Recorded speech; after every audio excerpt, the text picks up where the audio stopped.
Bonjour les amis, bienvenue sur notre chaîne Siwa Africa.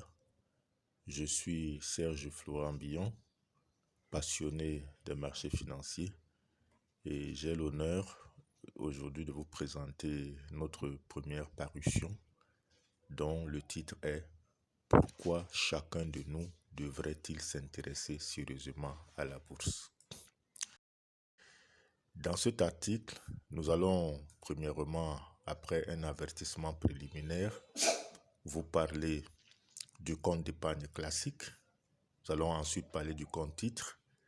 Nous allons faire un comparatif entre le compte d'épargne et le compte titre et nous allons conclure. Avertissement préliminaire. Cet article reflète les opinions, les idées et les expériences pratiques de son auteur. Il a essentiellement un caractère éducatif et n'a nullement pour objet d'inciter le lecteur à acheter ou à vendre des titres aux entreprises ou aux sociétés d'investissement qui y sont mentionnées. Il est entendu qu'en bourse, les performances du passé ne préfigurent pas des performances futures. Tout investissement boursier comporte un risque de perte et nécessite donc au préalable une étude minutieuse ainsi que des compétences appropriées. Il est donc vivement conseillé au lecteur qui requiert une expertise financière ou un conseil juridique de consulter un professionnel compétent. L'auteur décline spécifiquement toute responsabilité en matière de perte, de dette ou de risques personnels ou autres qui seraient une conséquence directe ou indirecte de l'utilisation et de l'application de tout ou partie du contenu de cet article. Cela étant dit, nous allons maintenant parler du compte d'épargne classique, qui est en fait le réflexe basique que nous avons pour faire fructifier notre argent. Alors, pour nous aider à tirer le meilleur profit de notre argent et à épargner pour l'avenir, les banques ont pour habitude de nous proposer comme solution simple et fiable un compte épargne ordinaire ou encore un compte épargne classique qui est généralement rémunéré, par exemple dans l'espace UEMOA, à un taux d'intérêt annuel qui tourne autour de 3,5%. Ainsi donc, supposons qu'au 1er janvier 2019, nous disposons d'une somme de 100 000 francs CFA. Nous décidons d'ouvrir dans une banque de l'espace UEMOA un compte épargne ordinaire rémunéré au taux d'intérêt annuel de 3,5% et nous y déposons nos 100 000 francs CFA avec l'intention de ne faire aucun retrait avant le 31 décembre 2023, c'est-à-dire pas avant 5 ans. Au 31 décembre 2019, nous faisons un premier point de la situation de notre compte épargne. Nous avons donc un solde initial de 100 000 francs CFA.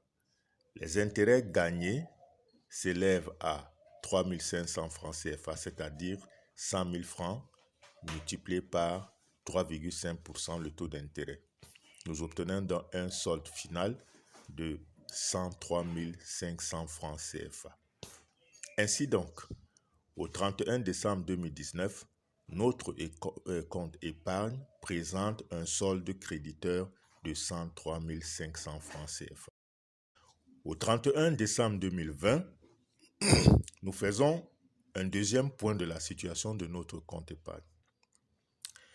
Nous partons donc du solde final au 31 décembre 2019, qui cette fois-ci sera notre solde initial, à savoir 103 500 francs CFA, sur lesquels nous appliquons le taux de 3,5% pour trouver les intérêts gagnés qui s'élèvent donc à 3 623 francs CFA.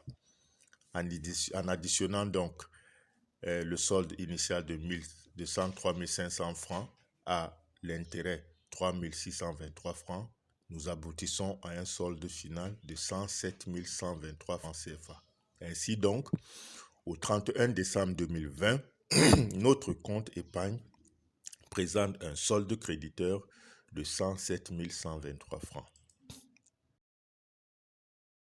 Au 31 décembre 2021, nous faisons un troisième point de la situation de notre compte.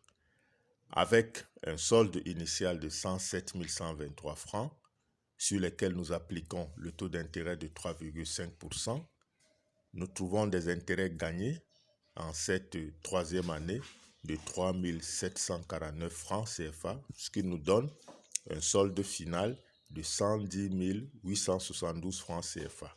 Ainsi donc, au 31 décembre 2021, notre compte épargne présente un solde créditeur de 110 872 francs CFA. Au 31 décembre 2022, nous faisons un quatrième point de la situation de notre compte épargne. Nous partons donc du solde de fin 2021, c'est-à-dire 110 872 francs, auquel nous appliquons un taux d'intérêt de 3,5% pour trouver les intérêts gagnés en cette quatrième année de 3 881 francs CFA, ce qui nous fait tomber sur un solde final de 114 752 francs CFA. Ainsi donc, au 31 décembre 2022, notre compte épargne présente un solde créditeur de 114 752 francs CFA. Le samedi matin du 16 décembre 2023, bien que la banque n'ait pas encore servi les intérêts de l'année 2023, nous avons décidé de faire un point intermédiaire de notre compte épargne au 15 décembre 2023 en attendant la fin de l'année 2023. Ainsi donc, en partant de solde final au 31 décembre 2022, ce qui est de 114 752 francs CFA, nous appliquons le taux d'intérêt de 3,5%.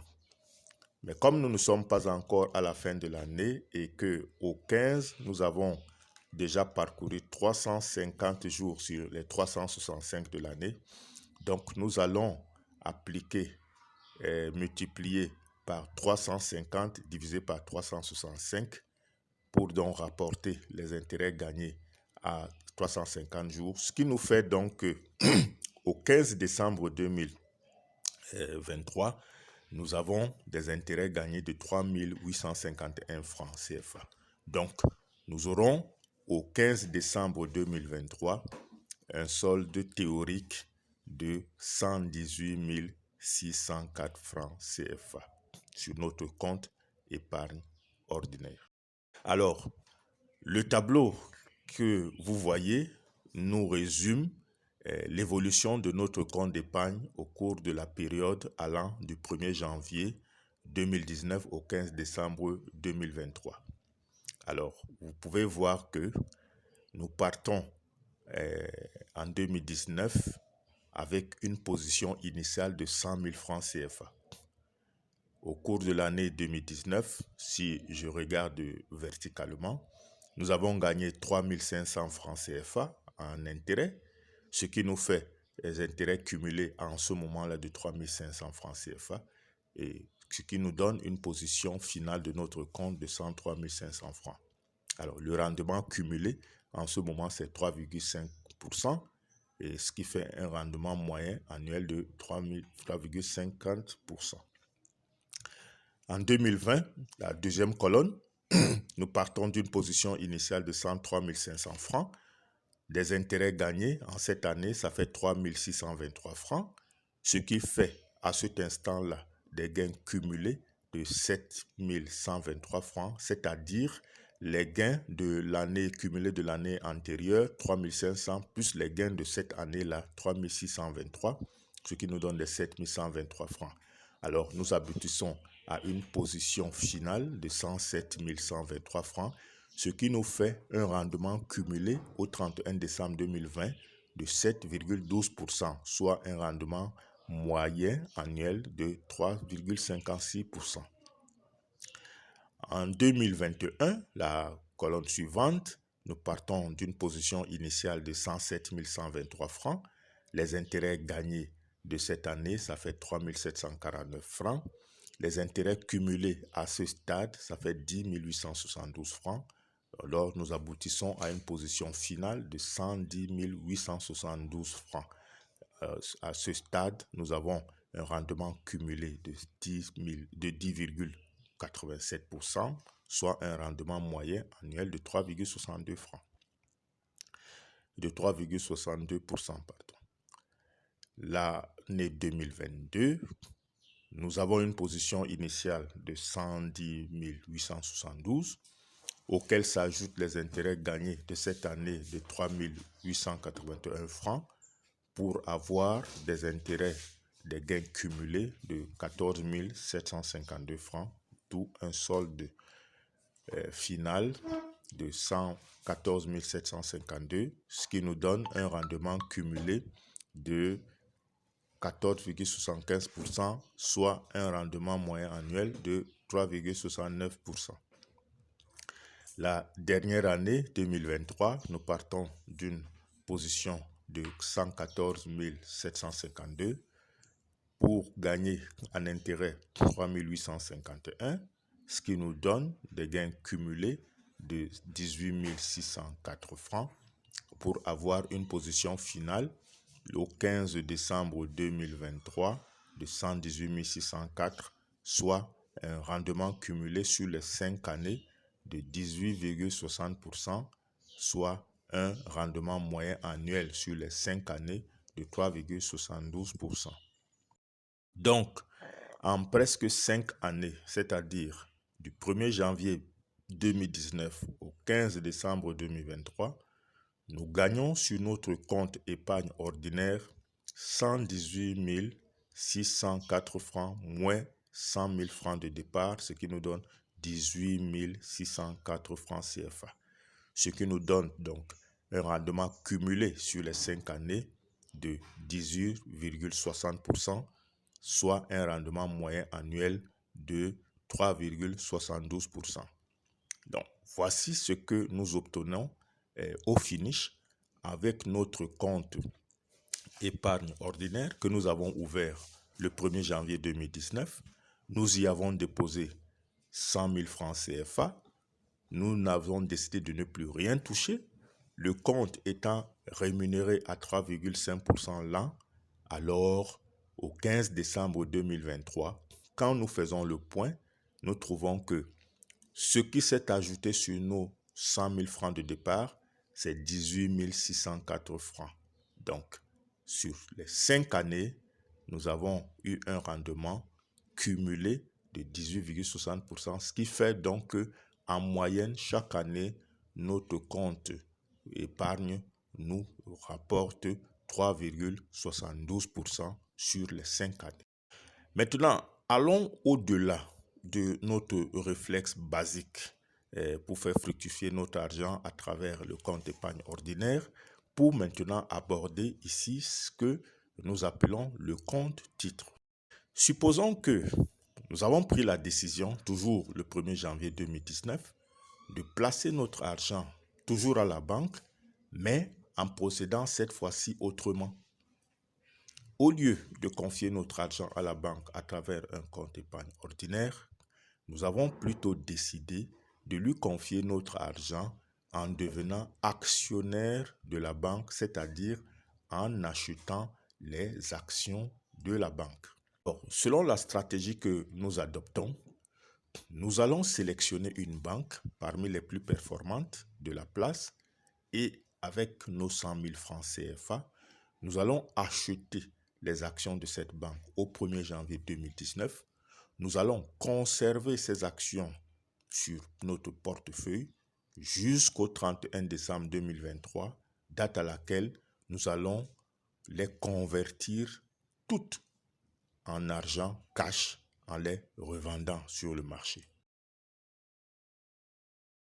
Après avoir fait notre analyse, notre choix s'est porté sur la Bank of Africa Bénin, qui est en abrégé BOA Bénin. Alors, au 1er janvier 2019, moment auquel nous avons décidé d'acheter l'action de BOA Bénin, le prix de cette action s'élève à 3 900 francs CFA. Étant donné que quand on veut acheter une action, il y a des frais qui sont appliqués, les frais de transaction, et l'opérateur que nous avons choisi nous applique des frais de 1,30% sur le prix d'achat, n'est-ce pas, de l'action. Donc, en achetant l'action BOA Bénin, nous allons donc supporter des frais qui s'élèvent à 51 francs CFA, c'est-à-dire en multipliant le prix de l'action, 3 900 francs, aux frais de transaction, 1,30%, nous obtenons 51 francs. Alors, il en ressort que le coût total unitaire d'une action Bank of Africa Bénin, exactement au 1er janvier 2019, est de 3 900 plus 51 francs, ce qui fait 3 951 francs. Donc, cela veut dire que nous allons acheter des actions Bank of Africa Bénin au coût unitaire total de 3 951 francs. Alors, avec nos 100 000 francs que nous avons comme capital de départ, combien d'actions Bank of Africa Bénin pouvons-nous acheter? Il suffit donc de diviser 100 000 francs par 3 951, qui est le coût unitaire. Nous obtenons 25,31. Alors, comme il n'y a pas de demi-action, cela veut dire que nous pourrons acheter avec nos 100 000 francs 25 actions de Bank of Africa Bénin. Alors, au 1er janvier 2019, nous allons donc acheter 25 actions de Bank of Africa Bénin au coût total de 98 775 francs, c'est-à-dire en multipliant le coût unitaire 3 951 francs par 25. Donc, sur nos 100 000 francs de départ, il nous restera un peu de monnaie, c'est-à-dire 1225 francs après l'achat de nos 25 actions Bank of Africa Bénin. À ce stade, nous voulons parler d'un élément important, les plus ou moins values. Il faut savoir que les prix des actions ne restent pas stables au fil du temps. Il faut également savoir que les actions Bank of Africa Bénin que nous avons achetées, nous pouvons les revendre à tout moment. Nous pouvons les revendre à tout moment et les convertir en cash sur notre compte. Cependant, étant donné que le prix ne demeure pas statique, c'est-à-dire il fluctue, il peut arriver que le prix de l'action monte. Et quand le prix de l'action monte, cela veut dire que si nous le revendons en ce moment-là, nous allons avoir un gain. Parce que le prix auquel nous le revendons est supérieur au prix auquel nous l'avons acheté. Donc, quand le prix est supérieur, le prix actuel est supérieur à notre prix d'achat, à notre coût d'achat, le coût total d'achat, nous disons donc que nous avons une plus-value latente, c'est-à-dire un gain potentiel que nous pourrions empocher si nous revendons nos actions en ce moment précis. A contrario, le prix peut aussi descendre. Et lorsque le prix descend, si nous vendons l'action en ce moment-là avec un prix inférieur à notre coût d'achat, nous allons donc encaisser une perte. Et quand nous sommes dans une situation où le prix est inférieur à notre coût d'achat, nous disons donc que nous avons une moins-value latente, c'est-à-dire une perte potentielle que nous pourrons subir en revendant.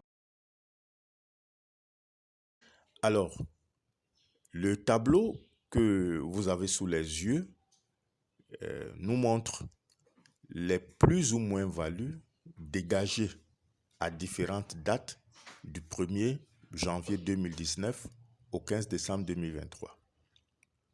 Alors, sur ce tableau, qu'est-ce que nous constatons? Nous voyons que le prix de l'action Bank of Africa Bénin a évolué depuis le 1er janvier 2019 jusqu'au 15 décembre 2023. Successivement, nous voyons que au 31 décembre 2019, le prix est tombé à 3 610 francs. Et en ce moment-là, si nous comparons ce prix unitaire à notre prix, à notre coût d'achat qui est de 3 951, nous voyons que sur chaque action, nous sommes en position de moins-value de 341 francs par action. Alors, ce qui fait que si nous décidons de vendre toutes nos 25 actions en ce moment-là, nous allons nous retrouver avec une perte de 8 518 francs.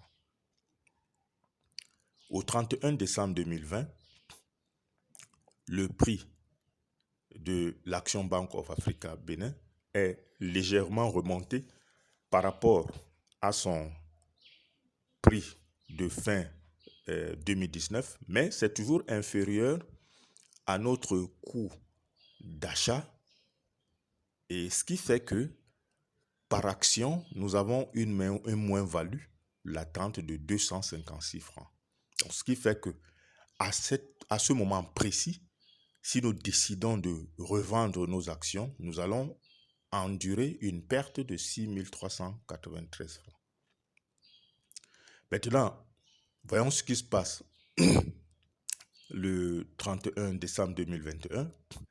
Là, le prix de l'action Bank of Africa a bondi et se hisse au-dessus de notre coût d'achat qui est de 3 951 francs. Ce qui fait que donc, pour chaque action, nous avons une plus-value de 1349 francs. Alors, si nous décidons en ce moment-là de vendre tout notre paquet d'actions, nous allons empocher 33 733 francs en ce moment-là. Au 31 décembre 2022, le prix a encore progressé, c'est passé à 5 950 francs. Et là, nous avons une plus-value maintenant de 1 999 francs, ce qui fait que si nous décidons en ce moment-là de vendre tous nos paquets d'actions, nous nous retrouvons avec une plus-value de 49 983 francs. Le 15 décembre 2023, nous avons encore le prix qui a encore bondi. Nous sommes maintenant à 6 400 francs, ce qui nous donne une plus-value assez confortable de 2 449 francs. Et alors, si nous décidons au 15 décembre 2023 de vendre toutes nos 25 actions, nous allons empocher la rondelette somme de 61 233 francs. Vous avez vu que avec l'évolution des prix, si nous avions décidé de vendre au 31 décembre 2029 ou alors au 31 décembre 2020, nous aurions subi une perte, n'est-ce pas, respectivement de 341 francs et de 256 francs par action. Mais par contre, à partir du 31 décembre 2021, nous aurions empoché des gains successivement de 1349 francs au 31 décembre 2021, 1999 francs au 31 décembre 2022 et 2449 francs au 15 décembre 2023. Cet état des choses même reflète le comportement normalement des actions performantes. Sur le long terme, les actions s'apprécient. Quand l'entreprise est en bonne santé, quand l'entreprise se porte bien, quand l'entreprise évolue, le prix de ces actions s'apprécie avec le temps. Et c'est là l'une des clés, n'est-ce pas, de l'investissement dans les actions des sociétés. Nous allons parler des dividendes. Il faut savoir que lorsque vous détenez l'action d'une société, Vous pouvez gagner en plus-value, mais ça ne s'arrête pas là seulement. Parce que, en tant que détenteur de l'action d'une société, vous êtes également actionnaire de la dite société. Et à ce titre-là, vous avez le droit au versement sous forme de dividendes d'une partie des bénéfices que cette société réalise. À la fin de chaque exercice comptable, en effet, chaque société calcule son bénéfice annuel et en assemblée générale des actionnaires, donc vous faites aussi partie parce que vous êtes détenteur d'une action, l'assemblée générale donc va décider du montant du dividende à verser pour chaque action détenue. Si nous revenons à notre exemple de la Bank of Africa Bénin, alors nous voyons ici comment la Bank of Africa Bénin a versé des dividendes à ses actionnaires de 2019 à 2023. Il faut signaler que il y a un impôt qui est déduit, c'est l'impôt sur le revenu des valeurs mobilières qui s'appelle dans certains pays IRVM. Avant de vous verser, n'est-ce pas, votre dividende, on prélève, n'est-ce pas, ça se chiffre généralement à 10%, ici pour notre cas, étant donné que la Bank of Africa Bénin est basée au Bénin. Donc la législation béninoise, n'est-ce pas, a un taux d'imposition de 10% sur l'IRVM. Ça peut être différent, n'est-ce pas, dans d'autres pays. Alors, regardons ce tableau. En 2018, la Bank of Africa a réalisé un bénéfice de 12 milliards, de 12,7224 milliards. Donc, par action, ça fait un bénéfice net par action de 627 francs, 627,40 francs. Donc, des 627,40 francs là, il y a un dividende net de 416 francs qui a été versé. Donc, cela veut dire que si, au moment où la Bank of Africa était en train de verser les dividendes à ses actionnaires, si vous étiez détenteur d'une action Bank of Africa, vous auriez reçu sur votre compte 416 francs CFA par action détenue. Donc, par exemple, pour nous, comme nous avons 25 actions, cela nous ferait 416 francs fois 25 francs. En 2019, avec un bénéfice net de 15 milliards, donc soit un bénéfice net par action de 739,71 francs. Donc, il y a un dividende de 436 francs qui est distribué par action. En 2020, 13 milliards de bénéfices réalisés, 656,39 francs de bénéfices par action, 436 francs ont été distribués par action sous forme de dividendes. En 2021, 16 milliards de bénéfices, 656 francs de bénéfices par action, donc ce qui fait un dividende net de 546 francs par action. En 2022, avec un bénéfice net de 19 milliards, soit un bénéfice net par action de 943,92 francs, la Bank of Africa a distribué 627 francs par action. Vous allez vous rendre compte ici que au fil des ans, quand vous regardez sur la ligne dividende net par action, vous allez voir qu'en 2019, la Bank of Africa a distribué 416 francs pour chaque action. En 2019, 436 francs par action. En 2020, 436 francs par action. En 2021, 546 francs par action. Et en 2020, 627 francs par action. Vous allez constater que ici, la Bank of Africa verse chaque année des dividendes de plus en plus croissants. Et ça, c'est très intéressant. Nous devons savoir que les dividendes d'un exercice donné seront versés aux actionnaires au meilleur des cas au cours de l'exercice suivant. Je m'explique. Il faut d'abord que les comptes soient arrêtés, les comptes d'une année soient arrêtés pour qu'on sache quel est le bénéfice, pour savoir maintenant quel est le dividende à distribuer. Donc, pour l'année 2018, par exemple, les comptes, le temps que on arrête les comptes, on publie et tout, nous allons arriver parfois en mars 2019. Donc, le résultat de l'exercice 2018 ne sera connu qu'en 2019. Et c'est en 2019 que la décision sera prise, les dividendes seront calculés et la décision sera prise, n'est-ce pas, de verser les dividendes.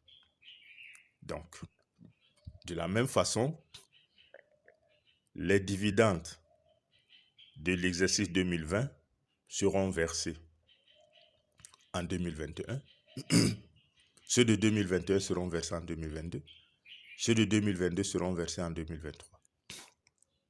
Maintenant, pour que vous puissiez percevoir les dividendes d'une société, les dividendes liés à un exercice donné, il faut être détenteur de l'action de la dite société au moment de la distribution des dividendes en question. Par exemple, si nous revenons sur notre tableau, vous allez voir que en 2018, il y avait un dividende de 416 francs. Mais ce dividende ne sera versé qu'en 2019. Donc, pour que vous puissiez percevoir le dividende de 2018, il faut que vous soyez détenteur de ce dividende-là au moment où il sera versé. Sinon, vous ne pouvez pas le percevoir. Qu'est-ce que cela a comme conséquence pratique pour nous? Ceci a comme conséquence que, étant donné que la date d'acquisition de nos 25 actions BOA, Bénin, est le 1er janvier 2019, nous aurons le privilège d'encaisser les dividendes de l'exercice 2018. Parce que les dividendes de l'exercice 2018 sont distribués en 2019 au moment où nous avons déjà nos actions Bank of Africa en main. Par contre, puisque nous allons revendre toutes nos actions le 31 décembre 2023, nous ne pourrons pas encaisser les éventuels dividendes liés à l'exercice 2023. Parce que les dividendes de l'exercice 2023 seront distribués en 2024. Et en 2024, nous, on n'aura plus d'actions BOA dans notre portefeuille. Parce que selon notre stratégie, nous allons tout revendre au 31 décembre 2023. Ceci nous permet donc, à travers ce tableau, de voir comment est-ce que nous allons percevoir les dividendes sur notre portefeuille année après année depuis 2019. Donc, vous voyez que en 2019, nous allons percevoir par action 416 francs. Donc, comme nous en avons 25, ça nous fait un total de 10 400 francs de dividendes cumulés. En 2020, nous allons encore percevoir 436 francs par action. Donc, ce qui nous fait pour cette nouvelle année 10 900 francs qui vont s'ajouter aux 10 400 francs de 2019, ce qui nous fait des dividendes nets cumulés, nets perçus de 21 300 francs. Ainsi de suite, en 2021, nous allons percevoir 436 francs par action, soit 10 900 francs pour tous nos 25 actions, ce qui nous fait 32 200 francs en cumulé. En 2022, nous allons percevoir 546 francs par action, soit 13 650 francs pour nos 25 actions, et ce qui nous fait un cumulé de 45 850 francs. En 2023, nous allons encaisser 627 francs par action, ce qui nous fait 15 675 francs pour nos 25 actions. Donc, ce qui nous fait en cumulé depuis 2019, 61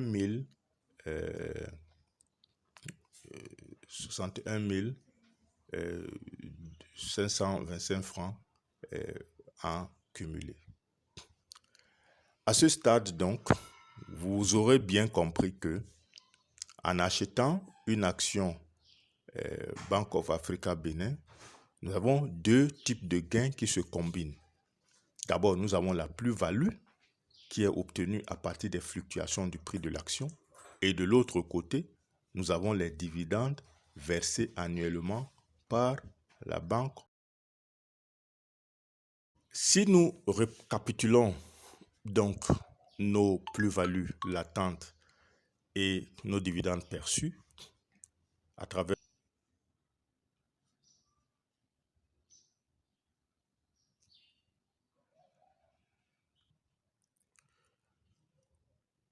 en 2019, nous avons un cumul des dividendes nets perçus de 10 400. La même année, nous avons une moins-value de 8 518 francs. Donc, ce qui fait que notre gain global latent en ce moment-là, c'est-à-dire les dividendes plus la plus-value latente, ça fait 1883 francs. Cela veut dire que si en ce moment-là, nous décidions d'arrêter tout, nous allons avoir un gain de 1883 francs. En 2020, nous avons des dividendes nets cumulés perçus de 21 300 francs. Nous avons une moins-value latente de 6 393 francs, ce qui nous fait un gain cumulé, dividende et moins-value, et plus ou moins value latente de 14 908 francs. Ce qui veut dire que si nous décidons de liquider notre compte en ce moment-là, nous aurons un gain net de 14 908 francs. En 2021, nous avons un cumul de dividendes de 32 200 francs. Nous avons une plus-value de 33 733 francs, ce qui nous fait un gain total de 65 933 francs. En 2022, nous avons un cumul de dividendes de 45 850 francs. Nous avons une plus-value latente de 49 983 francs, ce qui nous fait un total de gain de 95 833 francs. En 2023, c'est-à-dire au 15 décembre 2023, nous avons un cumul de dividendes de 61 525 francs. Nous avons une plus-value latente de 61 233 francs, ce qui nous fait au total dividendes et plus-value latente 122 758 francs. Alors, avant de pouvoir finaliser le calcul de nos gains, la situation finale de notre compte, nous allons nous arrêter un temps soit peu sur un élément très important, ce sont les frais. Il nous faut prendre en considération les frais que nos opérations vont subir.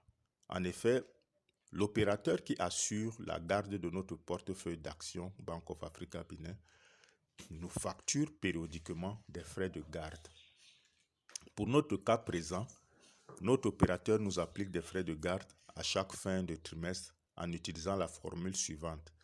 Les frais de garde sont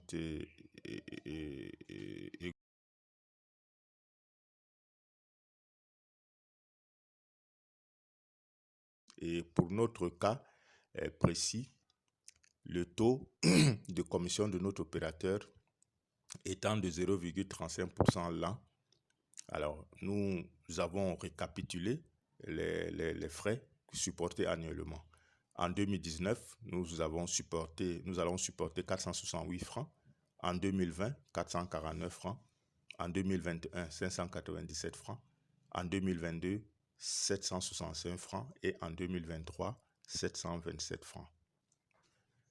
Maintenant, nous allons donner quelques précisions sur le support même qui nous permet d'héberger, d'avoir les actions de notre Bank of Africa.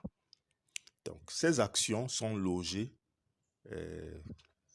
dans un type de compte assez spécial qu'on appelle compte de titre. Le compte titre. Le compte titre, c'est un compte, n'est-ce pas, qui comprend deux compartiments. Il y a un compartiment titre et il y a un autre compartiment espèce. Le compartiment espèce est comme notre compte courant, notre compte d'épargne. Alors que le compartiment titre, c'est un compartiment qui ne loge que les titres que nous achetons. Au niveau du compartiment titre, là, on enregistre les entrées et les sorties des titres. Les titres là peuvent être les actions des sociétés, comme c'est le cas actuellement. Ça peut être aussi des obligations ou d'autres types de titres. Donc, tous les titres que nous détenons en portefeuille, lorsque ça entre ou lorsque ça sort, ce compartiment titre enregistre ces mouvements. Donc, le compte titre est crédité lorsqu'on fait entrer des titres dans notre portefeuille, c'est-à-dire lorsqu'on procède à des achats de titres tels que nous avons fait ici dans notre exemple au 1er janvier 2019. Et il est débité lorsqu'on en fait sortir les titres, ce qui sera le cas au 31 décembre 2023 pour ce qui concerne notre exemple. Alors, le solde de ce compartiment correspond à la somme évaluée en valeur monétaire de tous les titres composant notre portefeuille à l'instant T. Donc, vous allez comprendre donc que cette valeur-là est une valeur qui fluctue parce que le prix des actions change jour après jour. Donc, c'est une...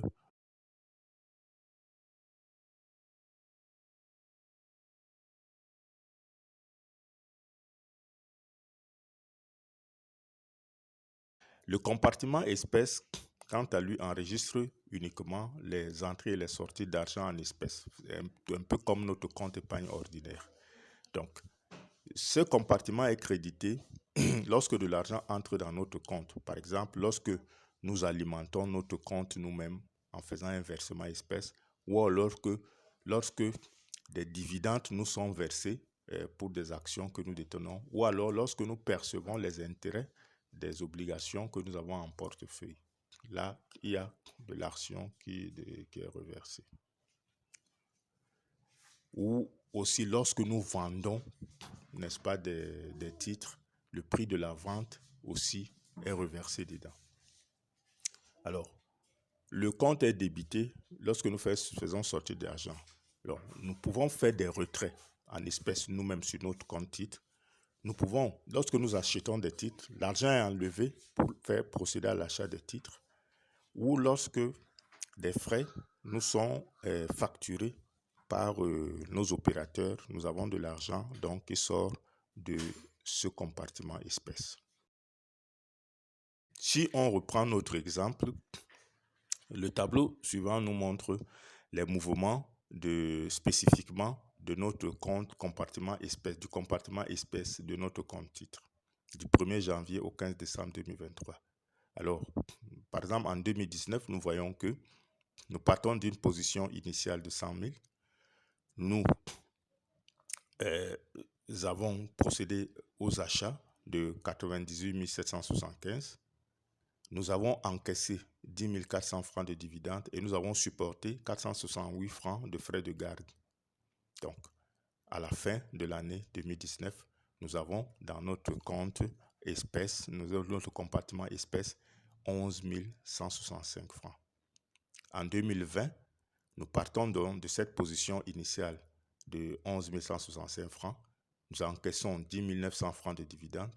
Nous supportons 449 francs de frais. Donc, nous terminons l'année 2020 avec un solde espèce de 21 615 francs.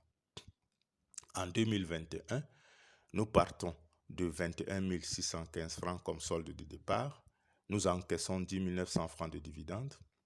Nous supportons 597 francs de frais de garde. Donc, nous terminons l'année avec une position finale de 31 919. En 2022, nous partons donc de 31 919. nous encaissons 13 650 francs de dividendes, nous supportons 765 francs de frais de garde et nous nous retrouvons avec un solde de 44 804 francs. En 2023, nous commençons l'année avec un solde de 44 804 francs. Nous encaissons 15 675 francs de dividendes et nous terminons, nous supportons les 727 francs et nous terminons l'année avec 59 752 francs. Maintenant, si nous récapitulons l'évolution de notre compte titre en prenant en compte les titres que nous avons et les espèces cash que nous avons, qu'est-ce que nous constatons? Nous constatons ceci. Au départ, en 2019, nous partons avec 100 000 francs en espèces sur notre compte. Alors, nous terminons l'année avec une position finale de 101 415 francs. La position de 101 415 francs là est composée de la valeur des titres qui est de 90 250 francs plus l'argent que nous avons en espèces, 11 165 francs. Donc, si on compare la position finale de 2019 à la position initiale qui est de 100 000, nous allons voir que nous avons eu un rendement de 1,41%. C'est-à-dire notre compte a gagné 1,41%. Nous avons gagné 1415 francs en 2019. En 2020, donc, nous avons comme position finale, c'est 101 415. Notre position finale sera de 113 990. Donc, la position finale est composée de la valorisation des titres, qui est de 92 375 francs, et l'argent en espèces de 21 615 francs. Donc, par rapport à notre position de départ en 2019, nous avons 13 990 francs qui s'est ajouté sur notre compte globalement. Donc, ce qui fait que nous avons un rendement cumulé de 13,90%. En 2021, nous nous retrouvons avec une position finale de 164 419 francs qui est composée de titres d'une valeur de 132 500 et de 31 919 francs en espèces. Ce qui nous fait donc à ce moment-là un rendement cumulé de 64,42%.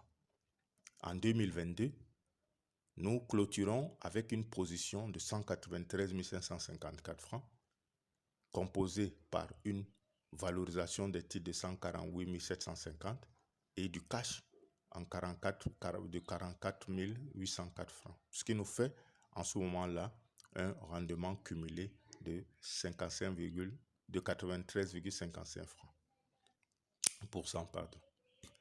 En 2023, nous clôturons avec une position de 219 752 francs. Donc, nous avons 160 000 francs de titres et 59 752 francs en espèces.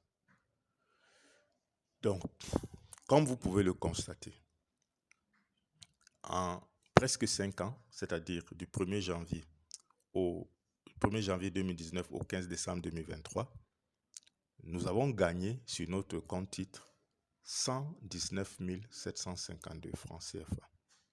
Donc, ce qui nous donne un rendement cumulé sur les 5 années de 119,75%.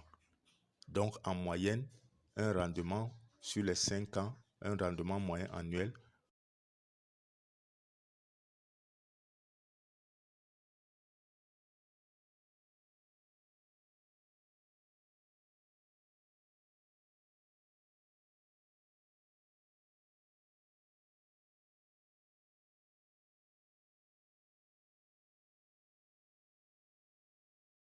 Comparons maintenant les performances du compte d'épargne et du compte titre. Avec le tableau ci-dessus, vous pouvez voir la comparaison entre les résultats obtenus avec le compte d'épargne d'une part et ceux obtenus avec le compte titre d'autre part. Nous verrons que en 2019, notre compte d'épargne a une position finale de 103 500, tandis que notre compte titre a une position de 101 415 francs. Rappelons que nous sommes tous partis d'un capital initial de 100 000 francs. Donc, ce qui veut dire que au 31 décembre 2019, notre compte d'épargne est plus performant que notre compte titre. En 2020, le compte d'épargne a une position finale de 107 123, pendant que le compte titre a une position de 113 990. Donc déjà, le compte titre commence à surplomber le compte d'épargne. Donc pendant que le compte d'épargne a un rendement cumulé de 7,12%, le compte d'épargne a un rendement cumulé de 13,99%. Et si on va sur le rendement moyen sur les 2 années, au niveau du compte d'épargne, c'est 3,56%, alors que le compte titre se hisse déjà à 7,00%, c'est-à-dire pratiquement le double de la performance du compte d'épargne annuellement. En 2021, l'écart continue à se creuser.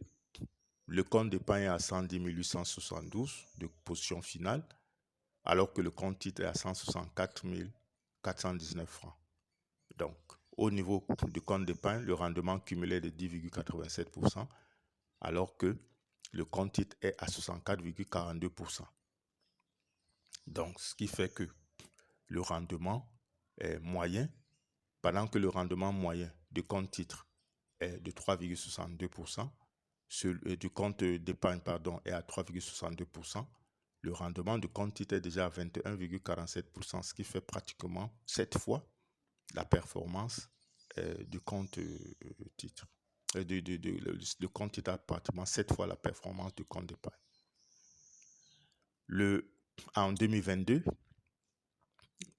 tandis que le compte d'épargne clôture avec 114,752 francs, le compte titre clôture avec 193 554 francs. Donc, avec un rendement cumulé de 14,75% au niveau du compte d'épargne, nous avons un rendement de 93,55% au niveau du compte titre. Donc, au 15 décembre 2023, tandis que le compte titre est à 219 752, le compte d'épargne est à 118 604. Donc, la performance cumulée du compte d'épargne est à 18,64%. La performance globale du compte titre est à 119,75%. Donc, tout se passe comme si, sur les 5 ans, en moyenne, le compte titre avait une performance de 23,94%, alors que le compte d'épargne avait une performance de 3,72%. Alors, ici, on peut voir sous forme de graphique l'évolution, n'est-ce pas, des résultats des performances, n'est-ce pas, du compte titre comparé aux performances du compte d'épargne. Vous pouvez voir, n'est-ce pas, comment ça se passe. Au fil du temps, le compte titre se démarque.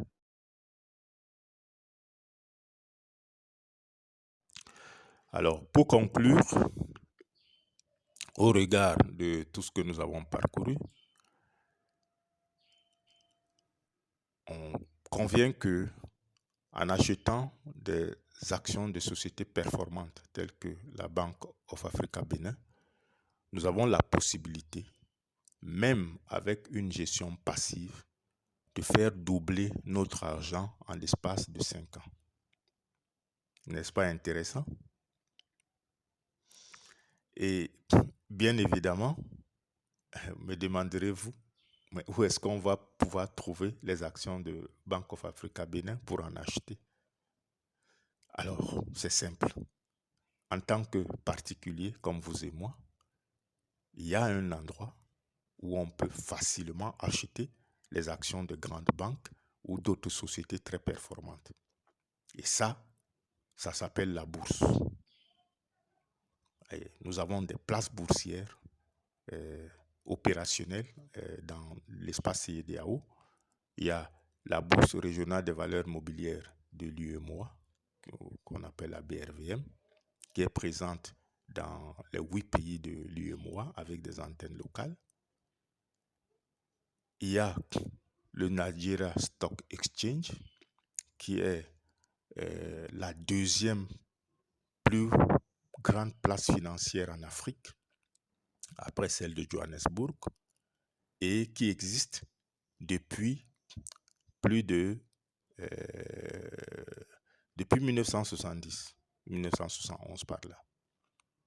Il y a aussi le Ghana Stock Exchange.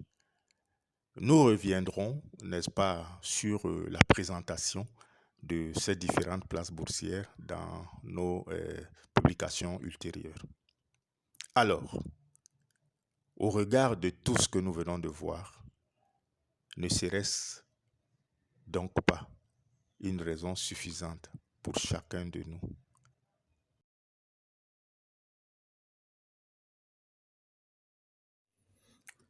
Mes chers amis, nous sommes arrivés au terme de cette publication.